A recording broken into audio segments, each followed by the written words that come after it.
You know what they say about karma, right? It doesn't lose an address. And folks, after decades of watching the royal drama unfold, it seems karma has finally found its way to the gilded gates of the monarchy. Welcome back to the channel, and if you're new here, buckle up, because today we're diving deep into a story that's been brewing for decades, and it's finally coming to a head in the most poetic way imaginable. King Charles and Queen Camilla, the couple who broke Diana's heart, the relationship that shattered a fairy tale, the affair that the world watched in horror. Well, according to explosive new reports, their own marriage is now crumbling, and honestly, the irony is almost too perfect. Let's talk about what's really happening behind those palace walls, because the facade is cracking wide open. Radar Online has just dropped a bombshell report that confirms what many of us have suspected for a while now.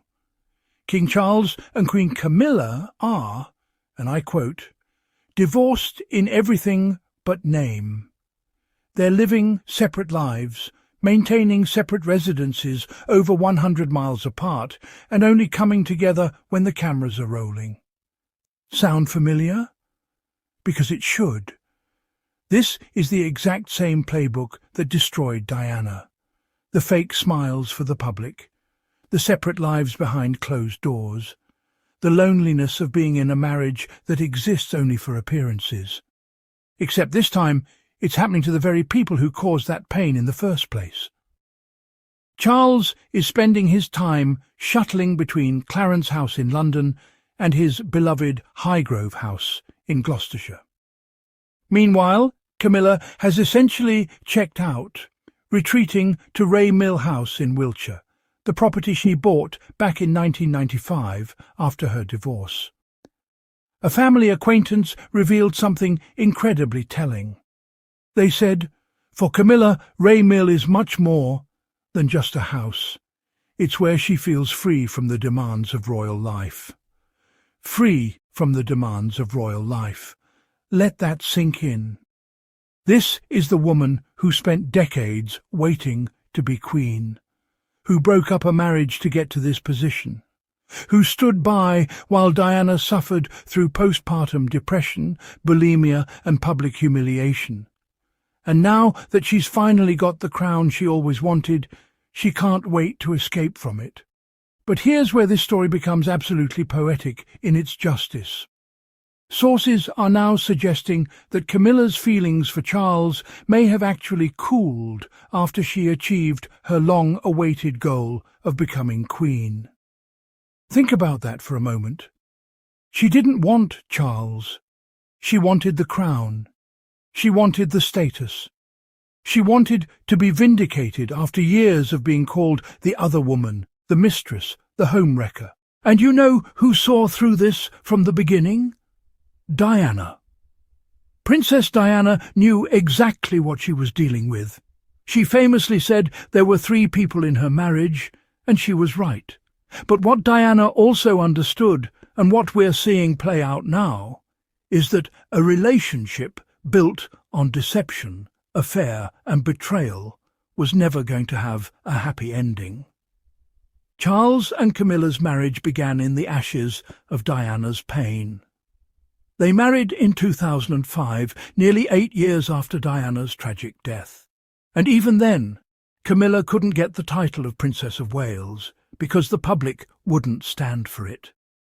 She became Duchess of Cornwall instead.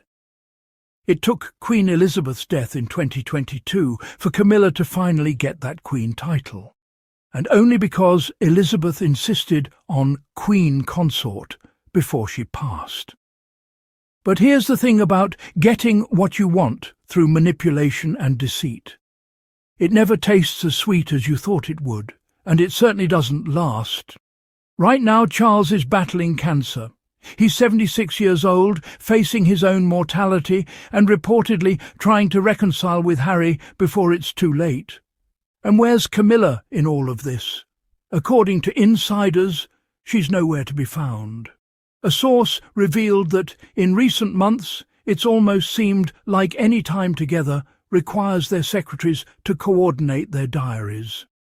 Their secretaries have to coordinate their diaries just to see each other. These are two people who supposedly couldn't live without one another. Two people whose love was so powerful it was worth destroying a princess, traumatizing two young boys and damaging the monarchy's reputation for generations. And the most damning evidence? Look at Camilla's recent behaviour. She skipped the funeral of the Duchess of Kent, citing acute sinusitis. But the very next day she was perfectly fine to put on a tiara, gown and jewels for a state dinner with Donald and Melania Trump. The optics are terrible. It shows exactly where her priorities lie, and spoiler alert, it's not with her husband or her royal duties. Now, let's talk about the Harry factor, because this is where things get really interesting for those of us who support Harry and Meghan. Charles recently had a reunion with Harry at Clarence House, and courtiers are whispering that the king is looking back with regret. One courtier said, Harry had characterized his father as cold when he was growing up, and now that Charles is facing his own mortality, he's likely looking back and seeing he could have handled some things differently. This is huge. Charles is finally starting to understand what Harry and Meghan have been saying all along, that the institution is toxic, that the way they treated Meghan was unacceptable, that family should come before the firm. But here's the kicker. Some insiders are wondering if by welcoming Harry back, Charles is actually pushing Camilla further away. Because Camilla, according to sources, doesn't seem to be as willing to forgive her stepson for all he said about her and her husband. Harry called her a villain in his memoir, and you know what? He wasn't wrong. Camilla has spent years briefing against Harry and Meghan to the tabloids. She's cultivated relationships with British journalists to ensure positive coverage for herself while throwing the Sussexes under the bus. Harry simply told the truth about his experience, and she can't handle it. What we're watching unfold is nothing short of karmic justice on a royal scale. Charles and Camilla spent decades putting their own desires above everything else, above Diana's mental health, above William and Harry's emotional well-being, above the integrity of the monarchy itself. They lied, they cheated, they manipulated, and they convinced themselves that once they got what they wanted, everything would be perfect. But that's not how life works. That's not how karma works. Diana once said, "They say it is better to be poor and happy than rich and miserable. But how about a compromise like moderately rich and just moody?"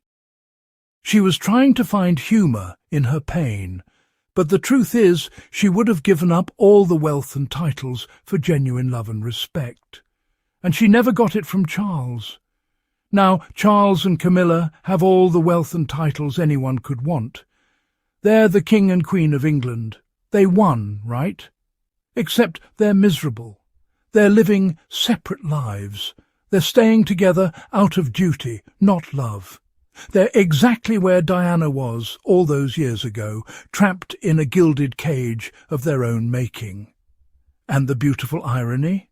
Harry and Meghan, the couple who were vilified for leaving, who were accused of betraying the family, who were told they'd be miserable without their titles. They're thriving. They're building a life on their own terms. They're raising their children with love and privacy. They chose happiness over duty, and it turns out that was the right choice all along. This situation also highlights something that Harry and Meghan have been trying to tell us for years. The institution protects itself at all costs, even when it means sacrificing the people within it. Diana tried to tell us. She gave that Panorama interview. She spoke about her struggles. She warned us about the men in grey suits, and the institution destroyed her for it. Harry learned from his mother's experience. He saw what the institution did to her, and he refused to let it happen to Meghan. That's why they left. That's why they spoke out. And that's why the institution and their allies, including Camilla, have been so relentless in attacking them. But here's what they didn't count on. Harry and Meghan have the one thing that Charles and Camilla never had: genuine love, a real partnership, mutual respect. They didn't build their relationship on the ruins of someone else's marriage. They didn't lie and deceive to be together. They chose each other honestly and openly, and that foundation makes all the difference. Diana would be so proud of Harry for breaking the cycle, for choosing his wife and children over the institution, for having the courage to walk away from a toxic situation. And I think she'd find some satisfaction in knowing that the people who caused her so much pain are now experiencing their own form of poetic justice. So here we are, watching the chickens come home to roost. Charles and Camilla's marriage, built on lies and betrayal, is crumbling. The crown they fought so hard for has become their prison, and the son they dismissed and vilified might be the only one trying to build a genuine bridge before it's too late. The lesson here is clear. You can't build lasting happiness on someone else's pain. You can't expect a relationship born from deception to suddenly become honest and pure. And you certainly can't treat people terribly and expect no consequences. Diana told us there were 3 people in her marriage. Turns out, in Charles and Camilla's marriage, there's barely room for 2. They got their crown, but they lost themselves in the process. Meanwhile, Harry and Meghan lost their titles, but found their freedom. If you ask me, Harry and Meghan made the right choice, and every new report about Charles and Camilla's separate lives proves it.